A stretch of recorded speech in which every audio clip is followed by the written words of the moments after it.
Well, that's a game opening I have never seen before. There is a saying that whenever someone mentions the name Vampire the Masquerade, someone will download it and replay it. It's a cult classic that has supernatural staying power and is becoming ever more popular each year. But what makes the game so popular and beloved? Let's find out. Now, the premise of the game is that you are a newborn vampire, which was against the vampire law. Your mommy, or daddy, is guillotined, you are thrown into the middle of a political power struggle between different warring factions who wants complete control over Los Angeles, as if anyone would like complete control over Los Angeles. Vampire the Masquerade Bloodlines was developed by Troika Games, a team composed of former Fallout 2 developers who banded together and started a new studio. After releasing Arcanum, the company had great success. They got critical acclaim for the game, and it's an interesting game to say the least. This time around, I played an autistic dwarf. While previously everyone was quite friendly to me as a well-spoken human, most townspeople now tell me that manlets aren't welcome in these parts. Even renting a bed was suddenly more expensive, as the innkeeper remarks that he'll probably have to spend more time cleaning out the lice and dingleberries left by my... The development of Vampire the Masquerade was a long and difficult one. The company was near bankruptcy, and they bet everything on the success of their next game. And this is pretty much what CDPR did with The Witcher 2 and Witcher 3. The game was released on November 16, 2004, and received initial positive reviews from critics and fans alike. However, many pointed out the awful state the game was released in, with numerous bugs and glitches, which affected the player experience sharply. It's clear that the game was rushed, and the developers and publishers felt the need to release the game as soon as possible due to running out of funds. Unfortunately, the game was released around the same time as another game that same week. Not month or year, that week. And it's a little small, unknown game called, what was it? Was it Half-Life 2? Yeah, never heard about it. And it does not end there. In November 2004, Metal Gear Solid 3 and Halo 2 were also released. So it was released in one of the worst months ever. The game never stood a chance and sold only 72,000 copies in its initial release. Their previous title, Arcanum, sold 234,000 units. Just in comparison. And to really put it in perspective, Half-Life 2 sold 6.5 million copies by the end of 2004. Following the low sales, the company was shut down, without fixing the bugs. And remember, this was before everything was, online. You played online, you have to sign in to play a single-player game, etc. So patches were a bit different and harder to implement. It's clear that the central issue of the game at release was its planned release date. Putting it in the same month as other heavy titles, and even if it came out in a finished date and had everything it promised, it would have been a financial disaster. You could probably put the main blame on the publisher. Wait, who was the publisher again? There has been a lot of controversy surrounding Activision's workplace culture. How do you respond to that? Look, like any large company with 16,000 employees, we're going to have some instances of workplace discrimination or... Now everything makes sense. Little Bobby was killing game companies even back then. Now, before you start to play the game, you need to choose a clan. And there are 7 different clans for you to choose from. There are also some different life paths or stories that buff you in specific skills while giving you a penalty for something else. Choosing male or female only affects some dialogue and some seduction options, but other than that, there's no real big difference between them two. Now the clans are as follows. There is the Bruja, the Fight the Power clan. And it's one of the more balanced clans. They focus on melee builds and are strong up until the later parts of the game where guns come into play. Gangrel, the Best Boys, the Furry Boys. They are the closest to the beast inside and can go into a controlled feral mode, which unfortunately kinda sucks. But they are a fun unarmed playthrough though. Malkavian. They are one of the most exciting choices of classes I have ever seen in a video game. Playing this clan is like playing a whole different game. It's like you are playing on acid with this clan. Bone rattle melodies and worm-laden rain. Cemetery runoff congealing at the door. Maggots love you. Trust me. If you have played this game before, though, some of the things they say will even spoil the ending. Nosferatu, stealth is your friend. You better memorize those sewers. Rats are your primary source of nutrition, and if you're spotted by a normal NPC, this can happen. Yeah, what'll it be? Lord! Oh, sweet Jesus! Damn, man! Don't be sneaking up on a brother with your crackhead skin disease test tube baby looking ass! Damn near shit my pants! I don't sell no soap, so what the hell you want? The problem with them though is that you are restricted from getting some of the quests. Toreador, the seducers, the most beautiful of all vampires, and they have an affinity for talking themselves off any situation. They also sleep with everything that moves.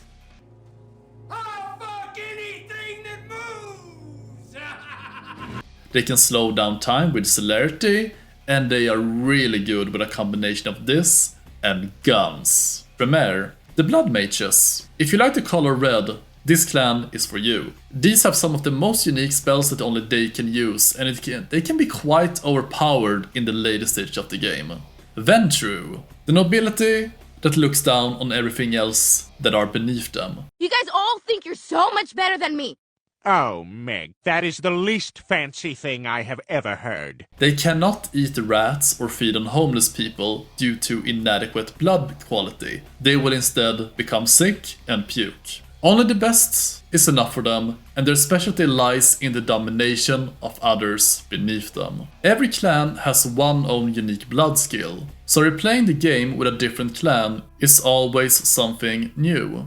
Now, I highly recommend that you do not play Nosferatu or Masquerade on your first playthrough. Nosferatu, due to them not being able to access some of the quests, and you need to know your way through and around the sewers. And Masquerade is due to them being half schizo and half psyches, able to see into the future inside their own madness and hearing voices.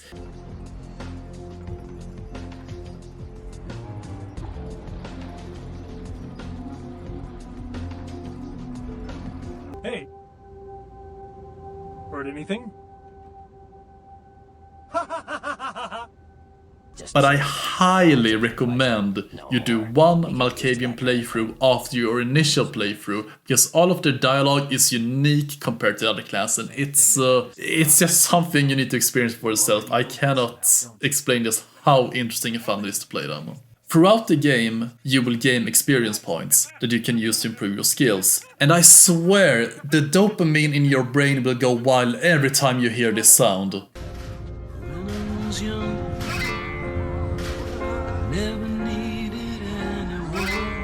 What the fuck is going on? We're all raging. We're fucking coming, man! Now, every skill in the game has a maximum of 5 levels. The basic stats outside of the disciplines just increase your average stat skill. The game calculates these different stat points to see if you succeed with, for example, hacking, lockpicking, persuasion, feeding, stealth, and more. And the same goes as to how much damage you deal. Blood magic and the different disciples, on the other hand, are more unique, as each point in some skills are totally different from each other. Especially when it comes to the summonings, where rank 1 is bats and rank 3 are wolves. Many skills unfortunately just increase the numbers and stats though. Now, some of the abilities are as follows. You can see living auras behind walls. It also increases your wits and perception for a small duration. Animalism. You speak in the tongue of the furries. You can summon different animals to help kill your enemies. You can summon ravens, bats, beetles, wolves, and swarms of insects. Celerity. It's pretty much bullet time, where everything slows down like in the Matrix. But you move the same. You can even see the enemy's bullets when you reach a high enough level of it. Dominate. Have you ever wanted to be a politician? You control a target where you can make them forget they saw you, incapacitate them, or make them Pepsi, or even mass Pepsi. Protean. One of the coolest skills in the game. You become more beast-like, gaining heat vision, an increased offensive and defensive stats, with claws growing out of your hands. And lastly, War Form, where you transform into a monster. Now there is some really interesting lore in Vampire the Masquerade. According to the legends and vampire scholars, it dates all the back to Cain and Abel. You know, the Cain and Abel. And when Cain killed his brother in cold blood and lied to God, he was punished to walk the earth forever. The writing is probably the main reason why Vampire the Masquerade Bloodlines is so well beloved. With sharp writing all around, especially in the character writing, you can see how the writing becomes weaker the further you get into the game though, and by the end, it unfortunately feels a little bit rushed. Some of the vampires you will interact with have lived for hundreds of years. Jack, who was a pirate,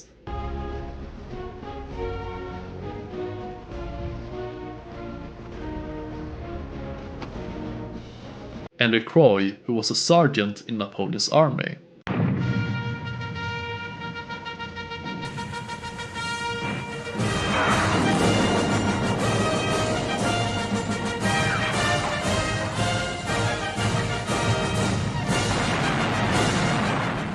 Here are some examples of the great voice acting. Player, what's the score? How they hang? Good evening and all that commotion. Welcome to Fat Larry's Trucker Mac, the only store for all your needs after 10 o'clock. I am the proprietor and salesman of the month several years in a row.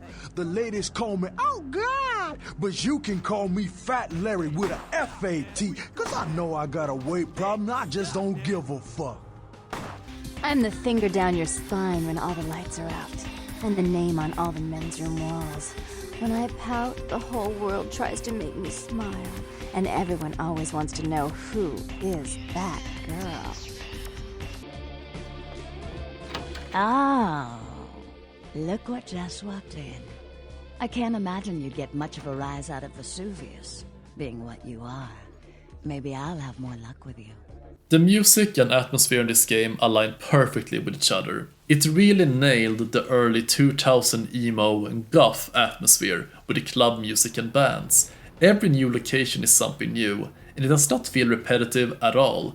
You will explore a multifaceted amount of locations such as museums, monasteries, dungeons, sewers, clubs, adult shoots, and this is a dark game.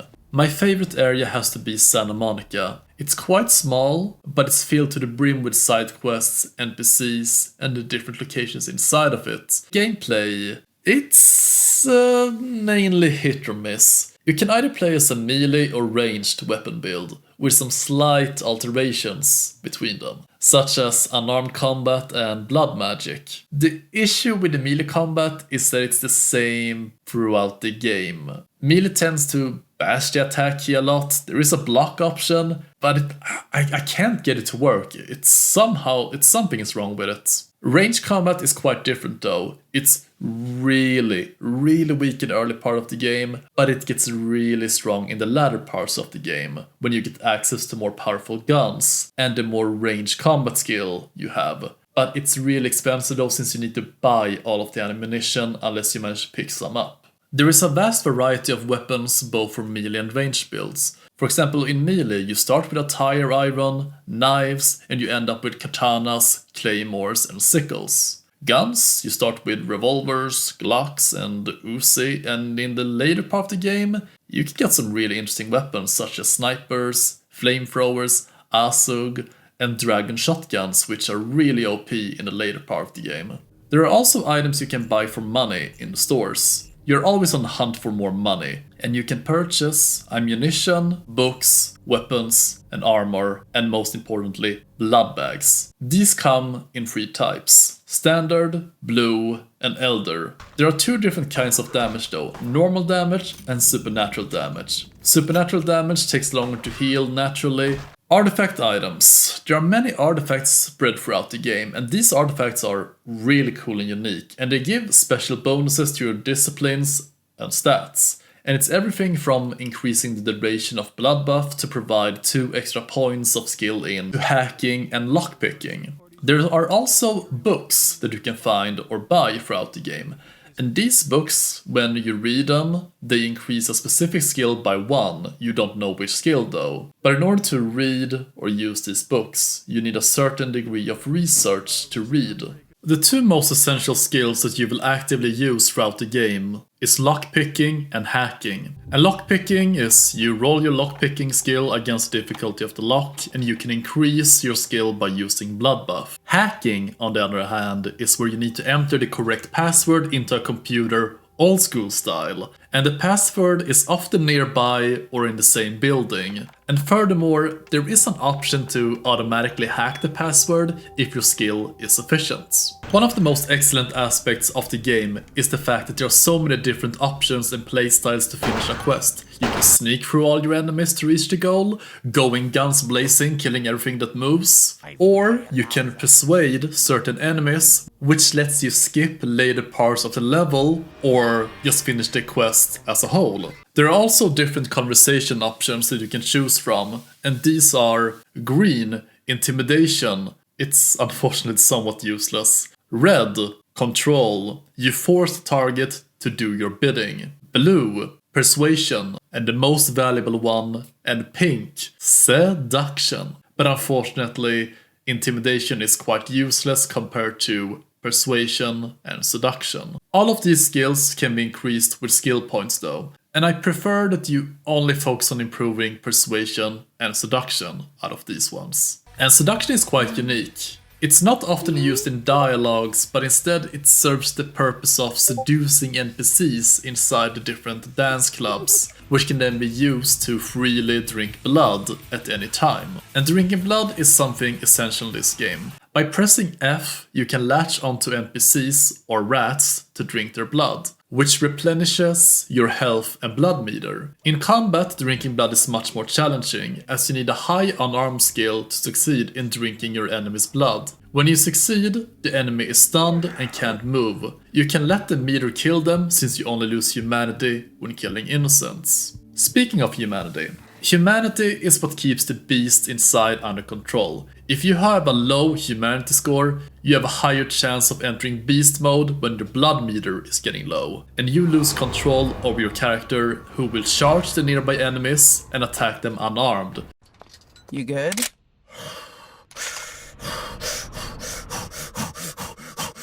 Rampage! Little help? You can increase your humanity by doing goody two-shoes acts, eyeing them, or dancing, because everyone knows humanity is tied to the sweet moves of dancing. You need to dance for at least 5 minutes though.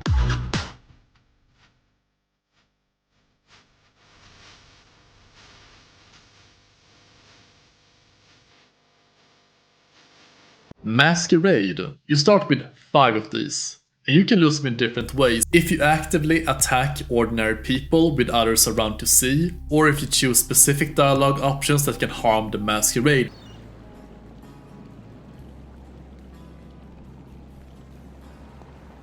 You won't have to live like this anymore. I'm going to kill the head vampire. It is well known in vampire society that if humans ever find out about vampires, they would immediately be eliminated by the humans, hence the Masquerade. And if you lose the last point, it's game over.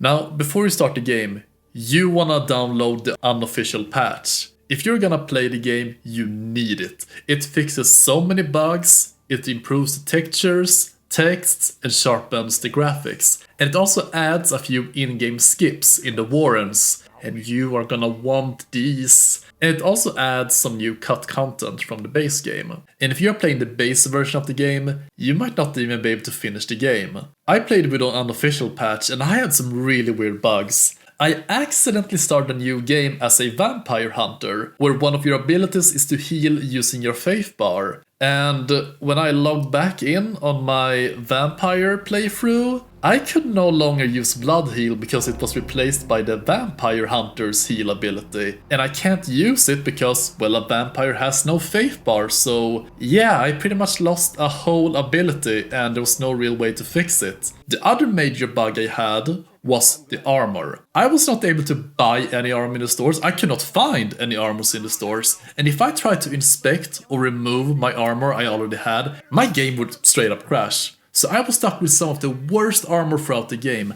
and I could die from even the lowest enemies in a few seconds by the endgame. Now, the story is as follows. After a one-night stand, you are reborn as a vampire. You become a fledgling, utterly new to this world of darkness. After your sire is executed, you are spared and are now to work for the prince named LaCroix. Your first mission is to meet up with one of his agents named Mercurio in Santa Monica. He will give you further instructions when you meet. When you enter the back alley, you meet Jack, easily the best and funniest character in the game.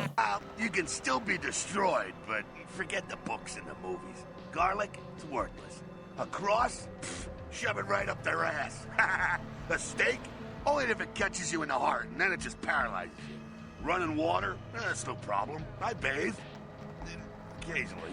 He helps you with the basics such as drinking blood, stealth, lockpicking, hacking, and combat. You are interrupted when the Sabbat suddenly starts an attack on the meeting. Okay now. The fuck is this?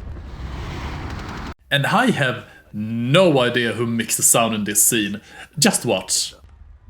Back away.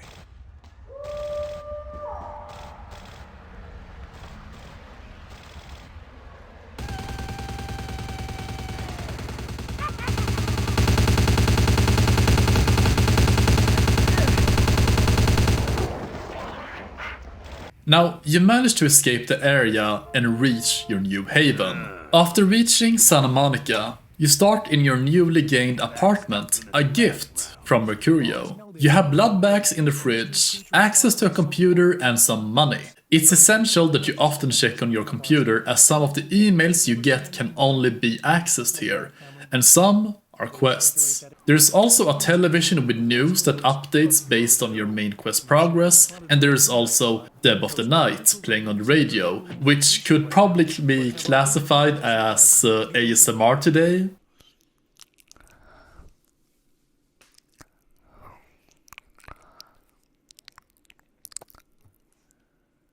After exiting your apartment, you see a person covered in blood crawl towards the door of a nearby apartment, leaving a trail of blood behind him. You follow him and find out it's Mercurio. And he's now lying on a sofa and he tells you that he was ambushed and beaten by a gang of drug dealers who were gonna sell him astrolites. I went... What is this lump? Is this my rib? Oh, holy shit, my rib is poking through my side? He wants you to find them and get back the astrolite and the money he tried to pay with. After reaching the Santa Monica beach, you are approached by a woman who speaks gibberish, talking something about prophecies, and she later tells you the location of the thugs' hideout. Now, you can approach this quest in different ways. You can either go through the fence, turn off the lights. You can also go the diplomatic route and persuade them to hand over the astrolite, or you can just go in guns blazing. After getting the explosives back, Mercurio explains what it's for, and apparently the Sabbat, you know, the douchebags who appeared earlier in the game, they have set up a base in a nearby warehouse that the prince wants you to eliminate. The issue is that you don't know where it is. You need to find a guy named Bertram Tongue, but he's in hiding right now, and apparently it's because there's a feud between him and Therese Warman, who owns a nightclub, The Asylum. You need to convince Therese to call off the feud. When you enter the nightclub, you are met with Therese's sister, Jeanette, and my god, there are rumors that she is the inspiration for the modern Harley Quinn, and I can see the resemblance. She is a master at seducing people with some of the best voice acting in the game. I can tell you and I are going to get along just like fire hoses. just some silly doll, you know. All my life, my sisters made me out to be a joke. She told you I was an embarrassment, didn't she? That I couldn't tie my shoes, let alone hold on to something for her. Is that it?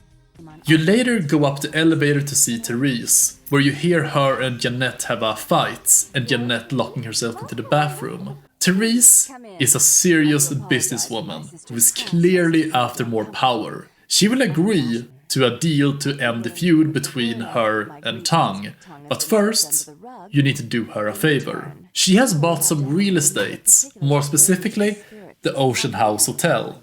She hands over the keys to the sewer entrance, and oh boy, this is the best single mission of the game. I'm not going to spoil too much here since I want you to experience this quest for yourself. Apparently, there was a murder spree by a husband who became crazy and killed both his wife and kids. Pretty much The Shining. The source of the madness is a cursed object from the necklace worn by the wife. You navigate through the hotel, you find the necklace, and you are on your way back.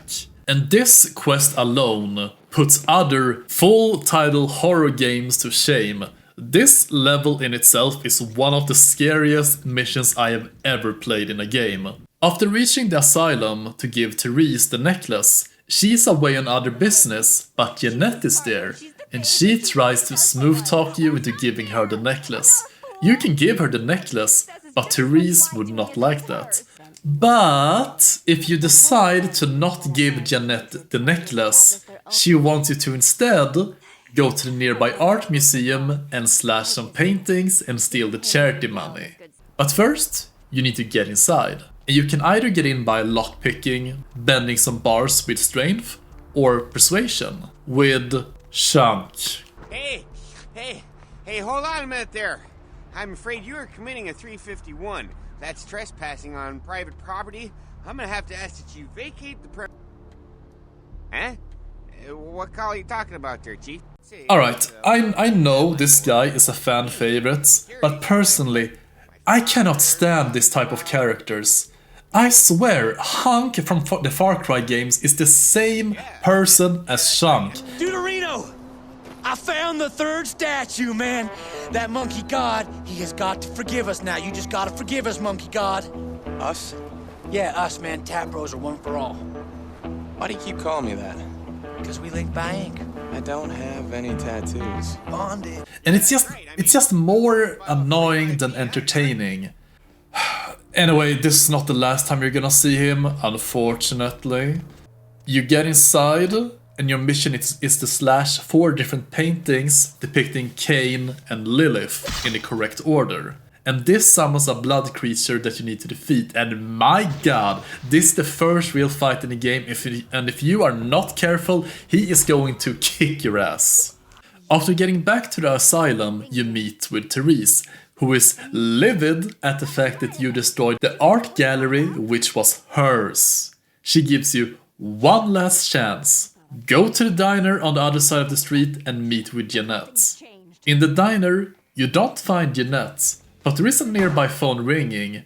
But when you approach it, you are ambushed by a group of gangbangers. After killing them, the phone rings again, and Jeanette is freaking out, saying that Therese is trying to kill her and how she needs your help. When you reach Therese's room and enter, there is a huge plot twist. And a little bit small spoilers ahead. Well, you know that both Therese and Jeanette are of the clan Malkavian, right? Yeah, they are the same person. They are pretty much the female version of Two-Face. And at the moment, they hate each other, and they want the other one dead. But you have to choose which one you want to die. Though, if you have a persuasion of 4 and make the correct choices, you can de-escalate the situation and save both of them. And you help them reprimand and understand each other's feelings and needs, making them love each other again. Regardless of the outcome, you will be told of the location of Tang, and the feud will be called off. Tang, who is a Nosferatu, is hiding in an abandoned water tower. He will answer some questions regarding different people, locations, and different clans. He will lead you to the abandoned Sabaft warehouse, and you can finish this mission in 2 different ways: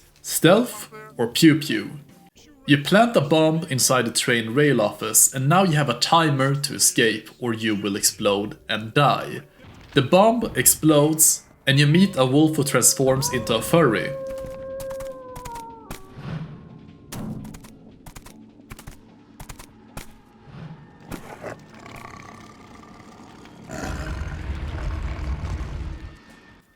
Who introduces himself as Beckett.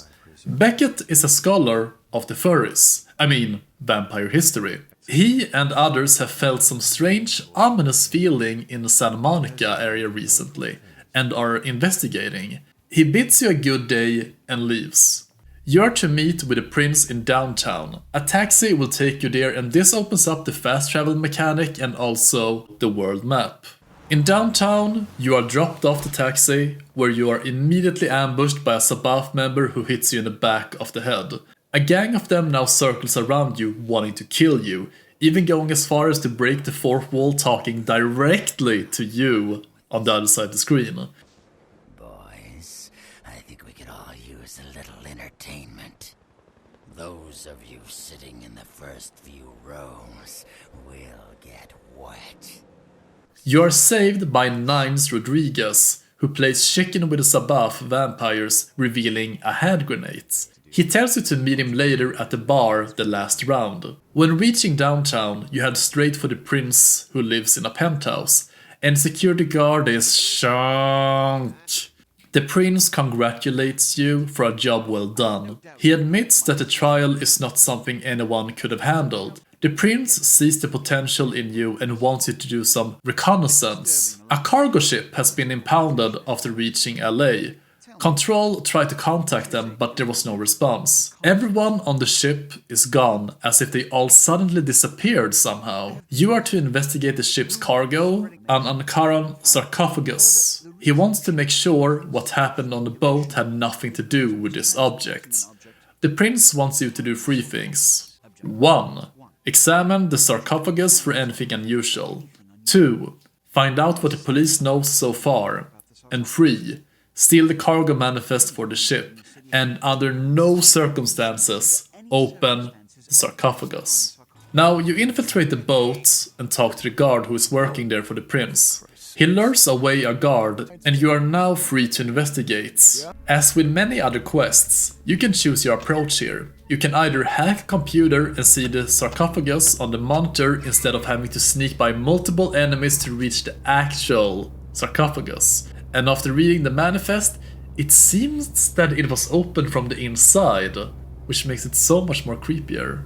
You bring this news to the prince, who is quite shocked by this statement. He sends you to see the Malkavian primogen named Grout, who lives in a mansion far off. And when you reach the villa, you see Nines walk out, who is acting a little suspicious, really not interacting with you. And inside the house, it's pretty much like a fun house, if it was tailor-made for psychopaths. You find many of Grout's recordings spread throughout the villa, where he has his monologues about what being a vampire means and what it's about, and even some of the secrets. You later see his wife encased in glass, which is pretty much a throwback to Mr. Freeze's wife in Batman. You later find Grout's room, and he has been staked to death by someone. You are suddenly interrupted due to a bomb going off. After reaching the balcony, there seems to be a German dude talking, who we later will know is named Bach. Bach demands to see Grout to kill him, and he seems surprised when you tell him he's already dead, inclining that he did not kill Grout. The villa is set on fire and you need to escape fast. After doing a superhero landing, you drive back downtown to tell the prince what has happened.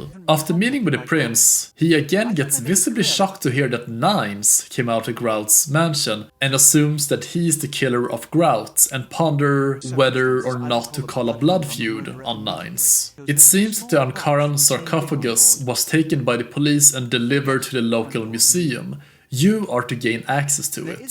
The prince rewards you with your own apartment in the downtown apartments, where you get a safe haven in downtown, in addition to the one you already have in Santa Monica. When you exit the penthouse, you're also met with a girl you saved with your blood in the Santa Monica hospital, and she is completely obsessed with you, saying she would do anything for you. You tell her to move into your new apartment, where you will explain everything. She will now stay in your apartment where you can drink her blood. She can also change her outfit depending on what you prefer.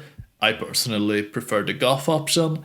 And she will also give you some money. This quest is quite interesting, as there are patrolling guards all over the place, and there are also cameras surrounding. If you are detected by the camera, an alarm will go off and enemies will find you and attack you. You need to time your running to the camera's movement and stand under it to avoid detection. The museum houses dinosaurs and ancient fossils, with some even being artifacts for you to pick up. The sarcophagus is gone, taken with no clues, except that Beckett is here once again, waiting for you, and he wonders why anyone would steal a box with a rotting corpse inside. He is an archaeologist, and he has a theory that the person inside the sarcophagus is an ancient Mesopotamian king. The prince, when hearing this news, is furious, but he gathers that the Nosferatu is behind this. More specifically, Gary. The Nosferatus should know exactly where the casket has been taken, and the prince sends you on a new mission. Get to Hollywood and speak to a local baron named Isaac, and get into contact with Gary, the leader of the Nosferatus. Ah, Hollywood, you have seen better days. You are approached by a vampire who tells you to immediately go and see Isaac to introduce yourself and show respect to the local baron. Isaac wants you to retrieve a particular tape that has become notorious around these parts in recent times, and it's pretty much shrouded in mystery.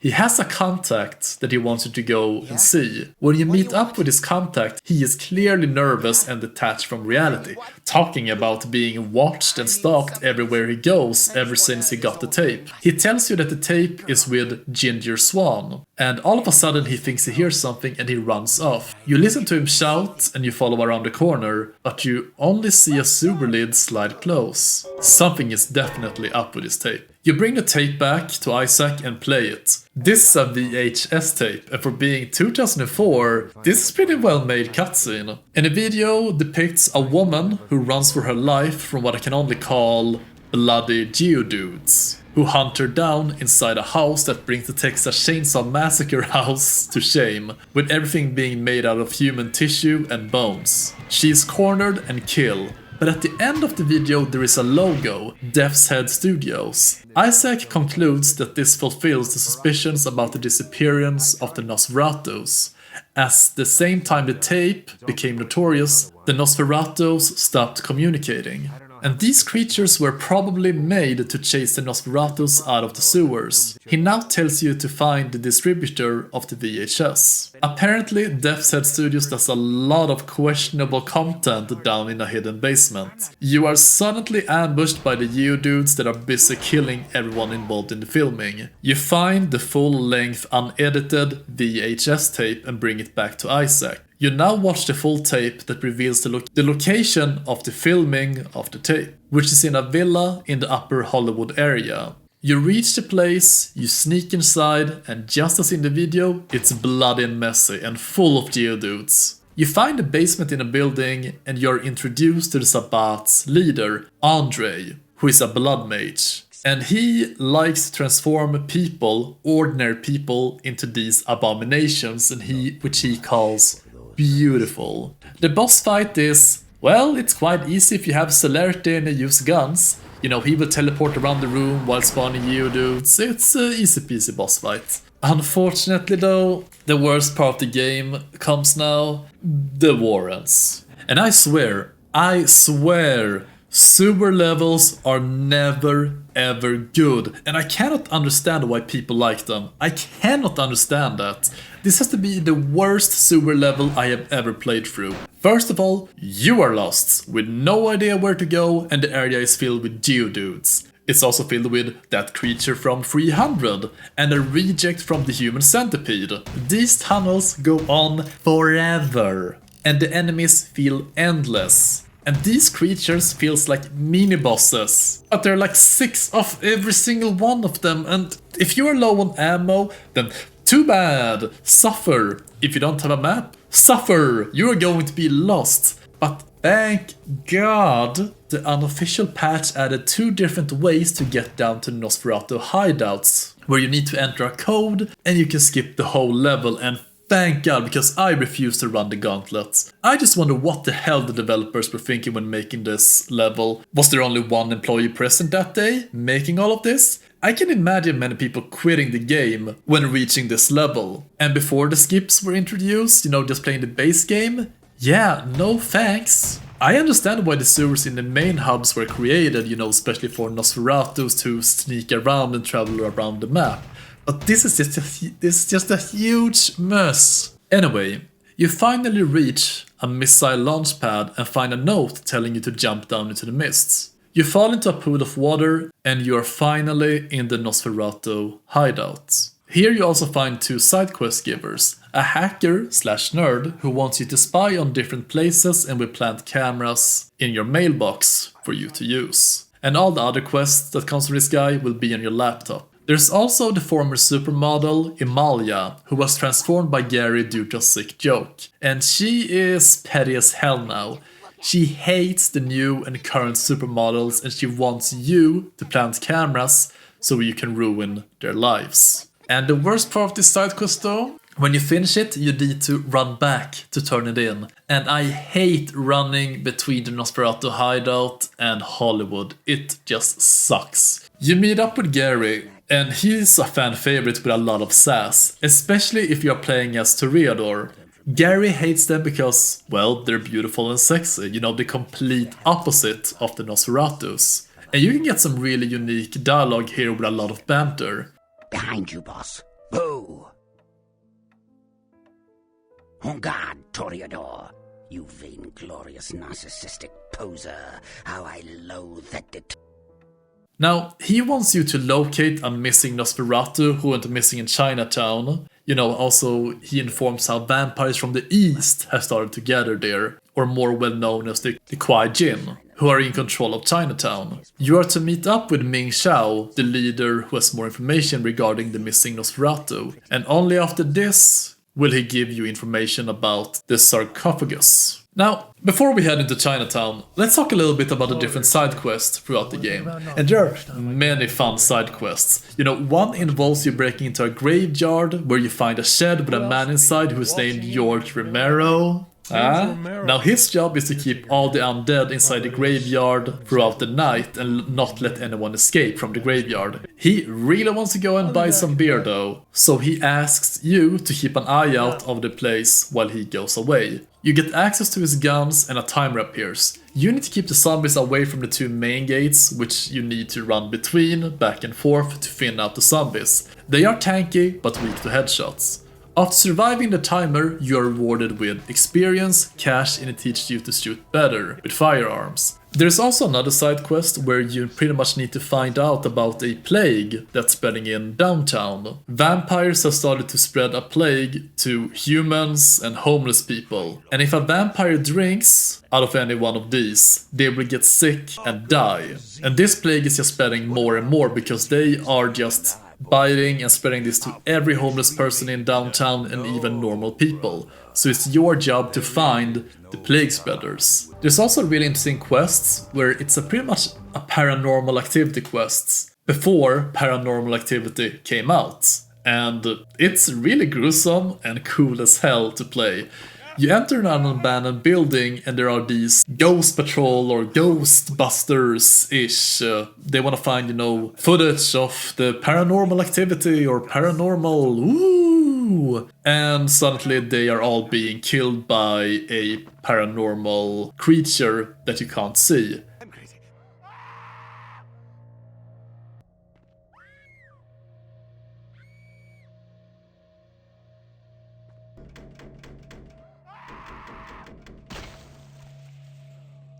And it's revealed that it's a ancient cannibal who asks you to bring the last surviving person of the gang and lure him down to her so she can eat him. And it's just a cool quest. There's so many cool quests in this game. I can't even speak about all of them, you need to see them for yourself. When you reach Chinatown though, you are getting into the endgame. The scenery here is beautiful. And the weapon shops guy, herbal remedy store guy. Welcome to Sang's Herbal Remedies. I am Sang. How may I assist you? Selling remedies is honest work. I came to America after discharge from Chinese herbal remedies forces to help aging parents restore. Definitely, I am now American citizen. God bless the allegiance flag. Chinese invented gunpowder. Yes, I know guns.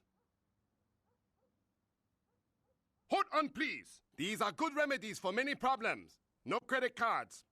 And aside of this, the area is a little bit dull since there are not a lot of side quests and you can feel the rush development here for sure. Most quests are just fight, endless of gang members. Anyway, you are now to speak to the leader of this area, Ming Xiao, who is the leader of the vampires from the east. You meet with Xiao, who tells you more about how they are not interested in the sarcophagus or your false prophets since they have their own faith and religion. She tells you she has two of her best men searching for the casket since it still holds a lot of value. The missing Nosferatu though, she knows about a local crime boss who knows his location. When you are just about to enter his hideout, a gang of thugs runs out of the building with a girl on their back. Apparently she was the crime boss's daughter, and you can guess what you are tasked with. Unfortunately, instead of being praised or thanked for saving her, she's a brat with a princess complex, who I would rather leave instead to die, but I had to bring her back alive. Apparently, the missing Nosferatu is inside a building complex, and there's a scientist who has been monitoring the existence of vampires for quite some time, and invites you in to save the Nosferatu. But you need to partake in a few experiments first. Test chamber air sample is 97% carbon monoxide. Normal respiration cannot take place. Subject is by all definition clinically dead. Experiment. Test chamber has been filled with ultraviolet light, releasing moderate UV. If you cooperate, These experiments are actually pretty fun and sometimes challenging, like the Spinny Blade Boys, where you need to fire at a console behind the metal bars to make them stop. You know, you need to think outside the box here. Or you need to fire or melee the Tesla coils to make the electricity stop. And I just love how they send out the priest with a cross that does nothing. You know, just free blood. Initiate Van Helsing experiment. Does that hurt? I'd rather the experiment didn't end here. Please, don't disappoint. You later shoot a flamethrower that causes an explosion, shattering the glass and allowing you to run a rampage throughout the building, saving the missing Nosferatu and deleting all the data the building had on vampires before escaping. Gary reveals that the sarcophagus is located at the Giovanni's mansion. And the Giovannis, you have not heard about them before, but they are quite different from the rest of the vampires as they only sire inside of their own family, and they have a lot of corpses under their belt. And they only let the most prominent family members get the honor of being reborn. But first of all, you need an invitation to enter the building. There is a couple by the fountain, and the wife is quite drunk. You convince the husband that she's just gonna make a scene, and they would be better off just going home, letting her drink some coffee. And all of a sudden the wife starts to puke blood, and he has almost no reaction to it. Come on, Maria, we're going home.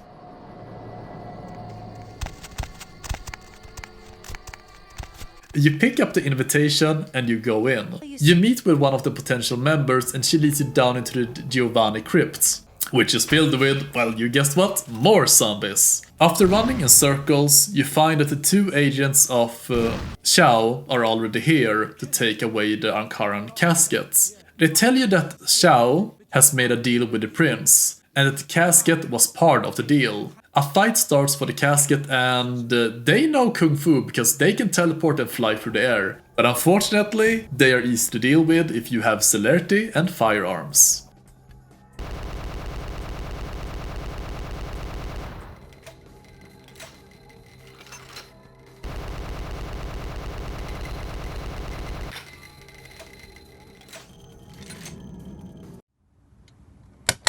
That was easy.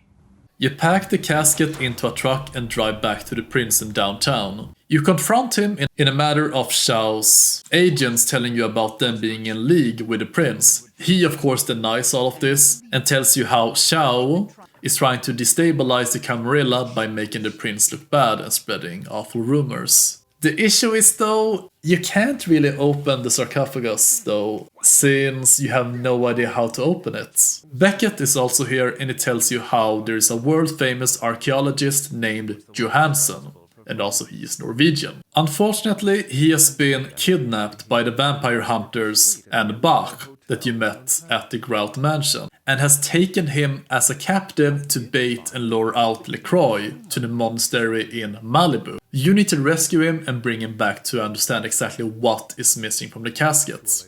You infiltrate the monastery and either sneak or kill everything. You meet with Bach, who is standing on a stairway, and start to fire sniper rounds at you. He goes down quite easy, if not for his invulnerable armor. You rescue Johansson, who tells you that to open the sarcophagus you need a key. That was on the ship manifesto, but the question is, where is it? It's missing. While you were gone on your main quest, the Sabbat made a raid towards LaCroix's building, a Hail Mary to stop the sarcophagus from being opened. And it's now time to finish them for once and for all. Alright, I'm confused here. So, they want me to run all the way down the stairs to get the flamethrower that I already have by this point. And when I pick it up, all hell breaks loose and 20 enemies spawn that I need to kill or run through and waste ammo and health? Or do I just ignore the flamethrower that I already have and go into the other room, into another building, and skip all of it?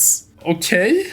The rest is pretty much just you killing a lot of enemies and a few mini-bosses that can copy themselves and create man-made blue fire. Fortunately, there are a tons of blood dolls down here that are blind and you can suck them dry. After nearing the inner sanctum, you see a few Sabbath members holding your vampire thrall, the girl from your apartment, hostage, and they kill her. Okay, you're not gonna blackmail me or threaten me? Alright, so you kill them and you reach the inner sanctum. And it looks just like the bloody mess in the villa back in Hollywood. The boss fight with Andre is quite easy, but it has an excellent atmosphere though when fighting him. And he's just diving around like a dolphin in the blood pools. After killing the Sabbat leader, you find Xiao outside of the building who wants to speak. Apparently, she was the one disguised as Nines when you were at Grout's house, and this was apparently on the prince's orders to frame Nines for the murder of Grout, due to his fear of the Malkavian Primogen's ability, and came close to reveal LaCroix's plan. So he removed 2 birds with 1 stone, Grout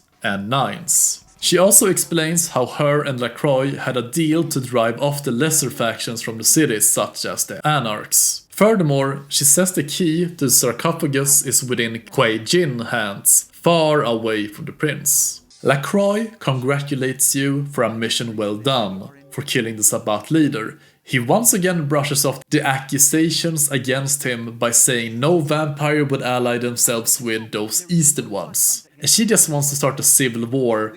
But since you revealed that Nines was actually her at Grout's mansion, he calls off the blood hunt on Nines and asks you to find him and to bring him the good news. You go to the last round and ask around where the Anarchs last saw Nines. When leaving the penthouse, you are stopped by Beckett, who is visibly nervous and upset, asking you to under no circumstances to open the sarcophagus. Even after admitting not believing in the Gehenna or the apocalypse, he still has a feeling that something is wrong with it and that you should not open it at all, and he immediately leaves in his wolf form.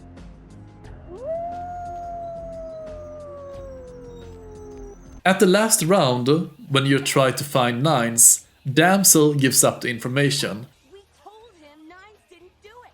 That son of a... an equation bitch. If I ever get my hands on it... And apparently Nines has been hiding in Griffith Park in the center of LA. You take the lift up the mountain and found Nines. He's glad the blood hunt is over, but feels that something is wrong.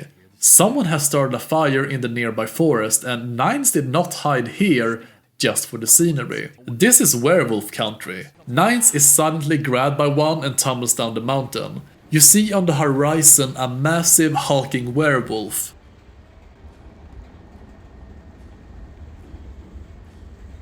Ooh, And my god, this mission is one of the scariest I have ever played. I have played this mission many times, but the werewolf is so aggressive, so fast, celerity does nothing, and guess what? He's also immune to bullets and damage in general.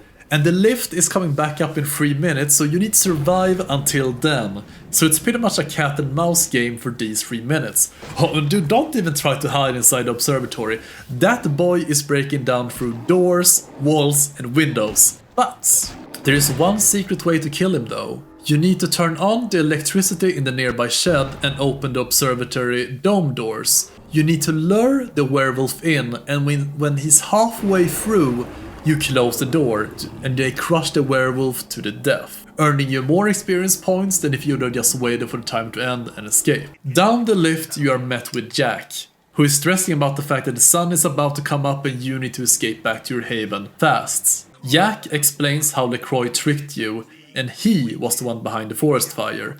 And apparently, there is now a blood hunt on your head for betraying the Masquerade and Camarilla. And you need to now escape through your haven in Santa Monica to the other side and reach the taxi. And all enemies in this area are other vampires who will use their own supernatural abilities to fight you. And you can either sneak by them or kill them all. You can't just rush the normal alleyways either because they are blocked off, so you need to take the main road. You're now in the endgame. You now have many different options as to whom you wanna ally with, or if you wanna go completely solo. The taxi driver throws you different questions and answers and really makes you think if your choice is correct. After making your choice, he asks, where to?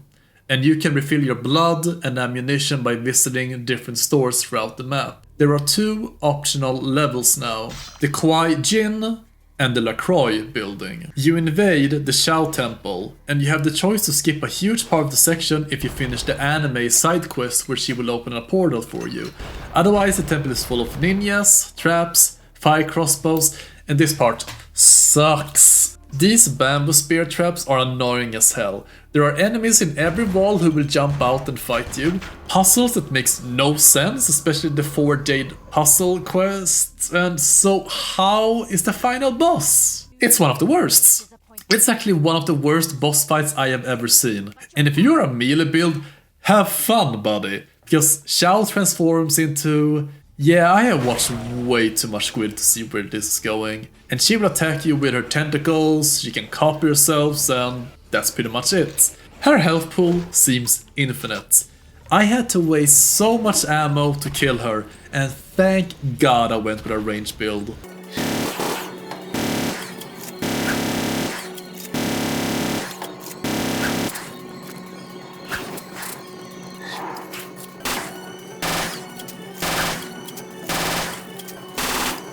At least there is a portal that appears afterwards and lets you skip backtracking. You pick up the key and you get out of there. Oh, and guess what? If you also go against both of these factions, you now have to go and buy new bullets because you have probably run out of them. So you better have a lot of money saved. The LaCroix level is as follows. You meet with Chunk at the entrance who has strict orders to not let you up. You can either kill him, drink his blood, or let him go. You are attacked by security guards who goes down quite easy. You enter the elevator but it's suddenly stopped at a lower floor than the penthouse. You need to battle through each level through different SWAT teams, mind control strap bombers, and other vampires who are aligned with the Camarilla, and as before, they will use their own vampiric abilities, and these can be quite hard. Now, there's one more opponent standing between you and the prince, the sheriff. And his freaking Buster Blade is cool as hell and too bad we cannot equip it. He teleports and attacks you from behind. He goes down quite easy, but now the second phase starts. He transforms into a huge man-bat and throws you off on the roof. He's quite easy if you use firearms. You can also use the headlamps to make him come down from the air. He also spawns different ads throughout the fight. After killing him for the final time, it's time to meet up with the prince. He more or less begs you to join him. How he did not betray you when the blame is all with Shao. And he swears he had no part of anything. He had no part of the blood hunt on you, it's not his fault. If you deny him and refuse to give him the key, he will try to use dominate over you, which won't work. You can now choose to open the sarcophagus or leave.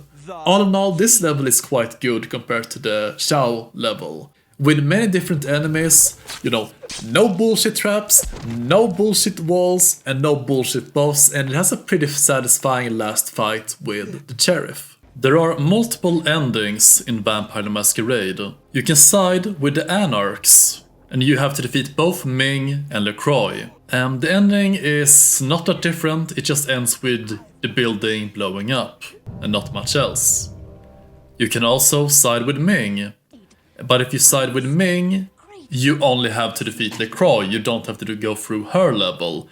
And it ends up with you being tied to the casket and being dumped into the ocean with it. You know, being betrayed by Ming.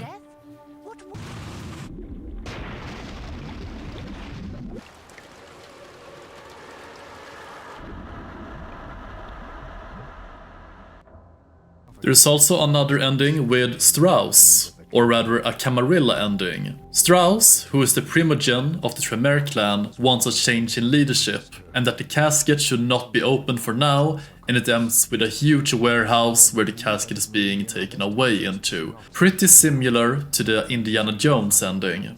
There's also the solo ending, and the ending that I got. When you choose the solo path, you will go against both Ming and LaCroix, and this is hard as hell, since you don't get any help whatsoever, and if you choose to walk away and not open the casket, you get an extra cutscene, and in this extra cutscene, you flip off Nines while he begs you to join the Anarchs.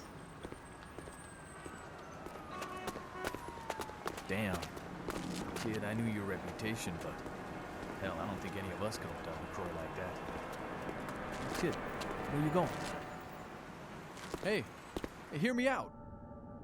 We could use someone like you. Kid?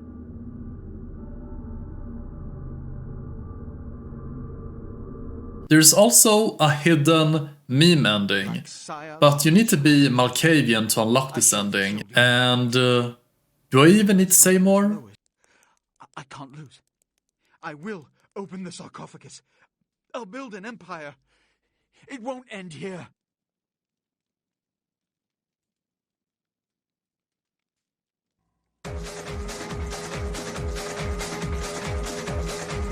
There is also the ending where you side with LaCroix and you only have to go against Ming. And it ends with you both opening the casket, it's full of explosives, and you both die. The game always ends with Jack sitting in a sun chair next to the body from the Ankara sarcophagus, where he jokes about your character and what choice you made, with the taxi driver telling the audience that the blood of Cain flows through everyone's veins. And that's what makes their destiny. Now, before ending this video, we should also talk about the upcoming sequel to the game, which has been through production hell. Literally.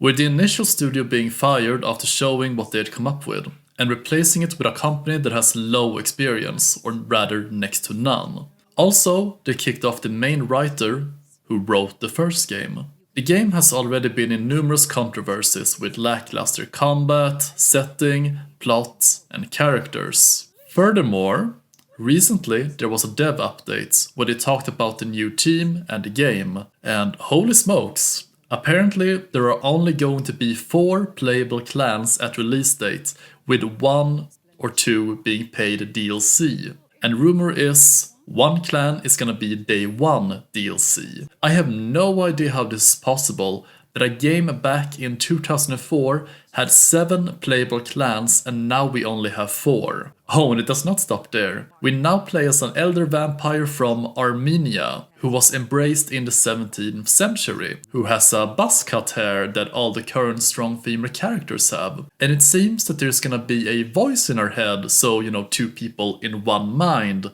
So basically Cyberpunk 2077. I have no idea what's going on. Vampire the Masquerade is not Fallout or Cyberpunk. Just take the inspiration from the original game and the World of Darkness source material. And what is wrong with the dialogue system? This is not Fallout 4. I don't even know what my character is going to say. Is it just going to be, I agree but I'm sarcastic, I agree but I'm going to be a douchebag about it? And I just feel that this is going to be a huge mistake. Because they're just going out so far away from the roots, just chasing trends instead. And also, there is no customization whatsoever. Now you will choose to play either as a male or female vampire. And these are pre-made. You can only change the outfits, you can't change the hair, your looks, eyes, etc. And I have no idea what's going on with this game. Baldur's Gate 3 had a non-voice main character, tons of dialogue options akin to the old school RPGs, and it's now one of the best games of this year. And it had a huge player count and almost everybody loved it. And I'm sorry to say, but I have no faith in this sequel, and I recommend that you do not pre-order this game before it's out. Vampire the Masquerade Bloodlines. The game was edgy and not afraid to explore adult themes and how vampires would realistically blend in with humanity. Unfortunately, I don't think we are ever gonna get a game like this ever again. But fortunately, the game will always be remembered as one of the best RPGs of all time. And remember, the blood of Cain flows through all our veins. Good night.